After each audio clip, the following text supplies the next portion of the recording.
La majorité des gens ne comprennent pas la différence entre automatiser un business et le structurer. Parce qu'en fait, automatiser, c'est assez simple. C'est prendre tes opérations actuelles et les faire réaliser par un robot. Et ça en utilisant Make, n8n ou encore Zapier. Reste bien dans cette vidéo parce que évidemment, je vais t'expliquer comment structurer. Le problème quand tu prends tes opérations actuelles qui sont réalisées par des humains et que tu essayes de les faire réaliser par des robots, tu vas définir des scénarios fixes qui vont être répétés à l'infini en automatique.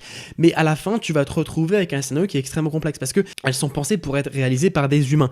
Ce qui fait que tes opérations vont devenir extrêmement complexes et tu finis par avoir des scénarios comme celui-ci qui sont extrêmement complexes, qui vont tout le temps planter et toi derrière à débugger et à trouver les erreurs, ça va te prendre un temps énorme. Et finalement, tu auras juste créé une usine à gaz et tu n'auras pas réussi à t'extraire de l'opérationnel avec ça. Non, la solution, c'est de structurer. En fait, structurer, c'est complètement différent. Parce que structurer, d'abord, il y a une étape où tu dois simplifier. Comprendre tes opérations humaines actuelles, les simplifier pour qu'elles soient réalisables par des robots. La première étape pour ça, en fait, c'est de choisir un seul et unique service qui soit prévisible en input. L'input, c'est la quantité et les efforts en termes de travail que tu dois fournir pour réaliser ce service-là. Alors, je vais te donner un exemple de service prévisible en input, évidemment. Il va être productisable et donc tu auras une offre productisée gagnante. Par exemple, actuellement, si tu as une agence de design de site, et ben en fait, tu vas peut-être créer une offre sur de la landing page. À la place de réaliser tout un site de vitrine complet, tu vas proposer uniquement des landing pages. Donc, ça sera prévisible en input parce que l'effort pour réaliser une landing page pour tous tes clients, il est le même. Évidemment, c'est bien plus complexe que ça. Comme tu peux le voir, il y a énormément de process. J'ai pas le temps de t'expliquer tout ça dans cette vidéo. C'est pour ça que j'en ai fait une masterclass de plus de 20 minutes qui est totalement gratuite sur YouTube,